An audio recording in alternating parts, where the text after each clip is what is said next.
নমস্কার, সবাই কেমন আছেন? দেখুন আমি আজ শুরু করলাম ব্লগটা এখান থেকে। এখন সকাল 10টা 11টা মতো বাজে। রান্না বসিয়েছি, দেখুন এখানে পোলাও বানিয়েছি। আজকে ব্লগটাই সকালবেলা থেকে শুরু করলাম।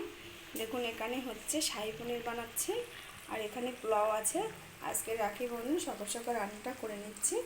ছেলে মেয়ে রাখি বন্ধন, মানে মেয়ে ছেলেকে রাখি বাঁধবে। আজকে ব্লগটা রান্নাঘর থেকে শুরু করলাম।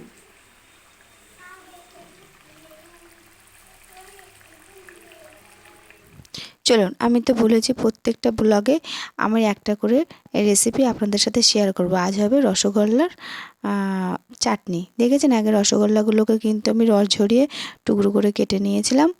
আর এখানে দেখেছেন তেলের ভিতরে, সর্ষের তেলের ভিতরে সেই পাঁচফোড়ন ক্রাশ করা ছিল, পাঁচফোড়ন দিয়েছি। আর তেঁতুল ছিল, তেঁতুলের কাতটা বার করে নিয়ে ওই কাতটার ভিতরে দিয়েছি। আর চিনি, শুকনো লঙ্কার গুঁড়ো, আর হচ্ছে আপনার লবণ, আর পাঁচফোড়ন ক্রাশ করা। এগুলোকে আমি এবার একসঙ্গে সব কিছু এটার ভিতরে দিয়ে এই কাতটা ভালো করে ঘন করে জাল দিয়ে নেবো। এই যে সব কিছু দিয়ে নিলাম, ব্যাস এটা একদম ঘন হয়ে আসবে। তত সময় ভালো করে ঘুটে ঘুটে এটাকে জাল দিতে হবে। কি বলুন তো, প্রতিদিন আপনাদের সাথে একটা করে রেসিপি শেয়ার করতে না আমার খুব ভালো লাগে। আর আমি চেষ্টা করব প্রত্যেকটা ব্লগে একটা করে রেসিপি সম্পূর্ণটাই দেওয়ার। আর এই যে আমি যে রসগোল্লাগুলোকে 4 টুকরো করে কেটে রেখেছিলাম, একদম কিন্তু রস ঝরিয়ে মানে নিংড়িয়ে নিয়েছিলাম রসটাকে। তারপরে এখানে এর ভিতরে দিয়ে দিয়েছি। এবার এটা দিয়ে বেশি ঘোটা যাবে না, কেননা যেহেতু রসগোল্লাটা ভীষণ নরম। দেখুন আমার এটা হয়ে গিয়েছে। এবার এলাচ গুঁড়ো দিয়ে এটাকে আমি এবার পরিবেশন করব। এই যে আমি নামিয়ে নিয়েছি, দেখুন কি সুন্দর দেখতে হয়েছে। এমনি সত্যি কথা বলতে এটা যে যতটা না দেখতে সুন্দর হয়েছে, এটা খেতে খুব সুন্দর। রসগোল্লার চাটনি আমি প্রথম মানে বানালাম এবং প্রথমেই খেলাম, এটা অপূর্ব খেতে হয়েছিল। আমি হচ্ছে রাখি বন্ধনের দিন ভাবলাম কি উপহার দেব, তাই ওইটাই করলাম। আর ছিল না, এই যে আমার ছেলে মেয়ে রাখি পরার জন্য রেডি। সব কিছু আমি গুছিয়ে নিয়েছি।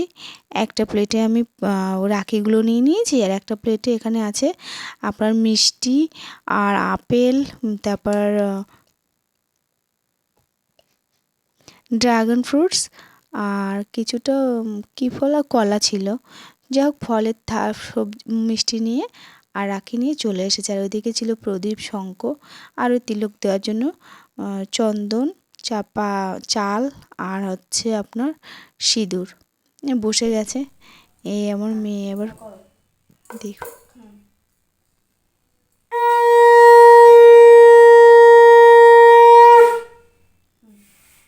দাদাভাইকে কি সুন্দর করে তিলক পরিয়ে দিচ্ছে।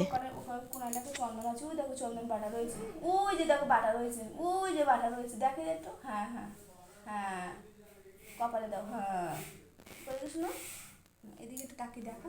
কিছু কিছু বুঝতে পারছিল না, আসলে আমি না পাশ থেকে বলে বলেও দিচ্ছিলাম, বাচ্চা মানুষ। পড়াও পড়াও, এদিকে হাতটা বেশ আমি ঠিক করে দেবো, হ্যাঁ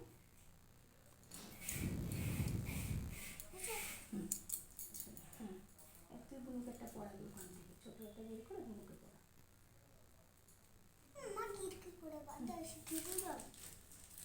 বুনুকে পড়া, বুনুকে পড়া, শুধু হাতটাকে দেখাও কিন্তু দাদাভাই বুনুকে। এবার বুনুকে রাখি পরাবে। আমি বলছি বাবা রাখিটা একটু দেখা, তাই আবার একটু দেখালো যে বুনুকে একটা চুমু দাও, হাপি দাও। তারপর আবার বুনুকে একটা পাপি দিল। হাত দিতে পারছি না। বারবার বলছে দাদাভাই গিফটটা দে, গিফটটা দে।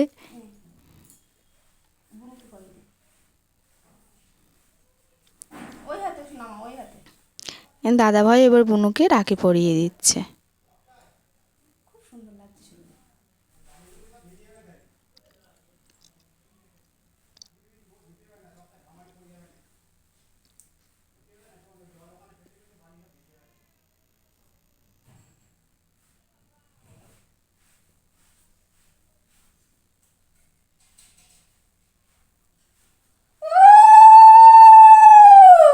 খাওয়া খাওয়া খাও, আগে মিষ্টি খাওয়াতে হয় মা, আগে মিষ্টি খাওয়া।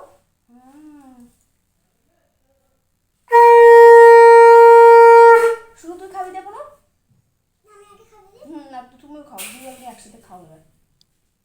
ভাই বোনের মিষ্টি খাওয়া খাওয়াবি হলো।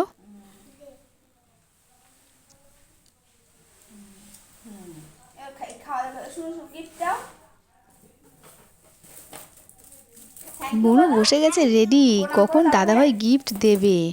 গিফট পেয়ে তো বুনু ভীষণ খুশি। আমি বললাম বোন দাদাভাইকে একটু প্রণাম করো। আমি বললাম পাপা একটু বুনুকে পাপি দাও, বুনু একটু বললাম দাদাভাইকে একটু পাপি দাও, ব্যাস। আর কি, এই তো না ভাই বোনের মিষ্টি সম্পর্ক। ভগবানের কাছে প্রার্থনা করি ওরা যেন এরকমভাবেই মানে দুই ভাই বোন সুখে দুঃখে এবং ঝগড়া করুক যাই করুক মিষ্টি সম্পর্কটার জন্য সারা জীবন বজায় থাকে। আপনারা ওদের আশীর্বাদ করবেন। আমি বললাম পাপা চলো এবার একটু ফটোশ্যুট করি।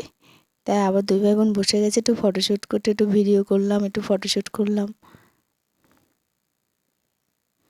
তারপরে এগুলো হওয়ার পরে দুই ভাই বোন বসে গেল খাওয়ার জন্য। আমি আজকে বানিয়েছিলাম দেখুন, এখানে পোলাও ছিল, শাহী পনির ছিল, আর ওই যে রসগোল্লার চাটনি। আসলে সব রেসিপিটা আপনাদের সাথে শেয়ার করতে পারিনি, শুধু একটাই করেছি, ওটা একটু অন্যরকম বলে আপনাদের সাথে শেয়ার করেছি। আমি খাবার বেড়ে রেডি করে কখন থেকে ডাকছি আয় আয়, ওরা আসে না বলে, তা আমি আবার টুক করে একটু ভিডিও করে নিলাম যে না আমার বন্ধুদের সাথে একটু শেয়ার করবো। ওদিনকে যেহেতু পূর্ণিমা ছিল ওই দিন আমি আর মাছ মাংস রান্না করিনি, নিরামিষই করেছিলাম। আমাকে রাখিতে গিফট দিয়েছে, ওটা আমি আনবক্সিং করব।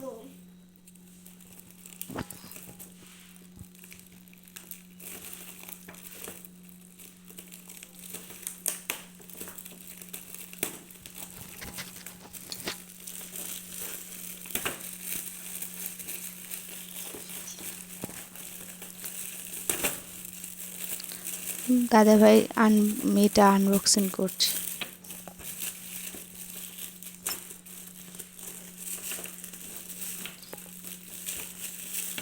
ওর গিফটটা তারে দেখুন, আর আমি এখানেই ব্লগটা শেষ করব, ব্যাস। আর বেশি বাড়াবো না। সবাই সুস্থ থাকবেন, ভালো থাকবেন। ভালো লাগলে একটু লাইক কমেন্ট শেয়ার করবেন, আর আমার চ্যানেলটাকে সাবস্ক্রাইব করে রাখবেন। দেখুন দাদাভাই কি গিফট দিয়েছে। ভাই, আই লাভ ইউ দাদা ভাই।